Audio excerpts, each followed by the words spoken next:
TV सत्यमेव व्रतम।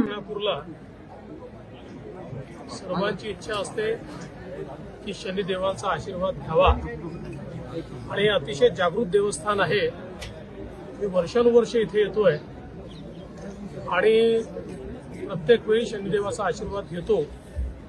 आज खरं म्हणजे मी शनिदेवांचे आभार मानले आहेत की ज्या प्रकारे त्यांच्या आशीर्वादामुळे महाराष्ट्राची सेवा करण्याची संधी आम्हाला मिळाली आणि हाही आशीर्वाद मागितलेला आहे की आता ही संधी मिळाली असल्यामुळे या संधीचं सोनं करण्याची शक्ती त्यांनी आम्हाला द्यावी। साहेब, बीड प्रकरणामध्ये आज आरोपींना मोकांतर्गत कारवाई झाली तर कुठेतरी समाधानाचं वातावरण तयार झालं आहे।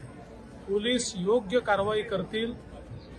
जेवढे पुरावे आहेत त्या सगळ्या पुराव्यांच्या आधारावर कारवाई होईल आणि कोणीही सुटणार नाही, कोणीही नाही। उद्या प्रदेशाध्यक्ष बदलाची चर्चा आहे तुमच्याकडे आहे की तर त्या संदर्भात आपल्या राज्याने कायदा केलेला आहे, त्या कायद्याची अंमलबजावणी करणं अजून बाकी आहे।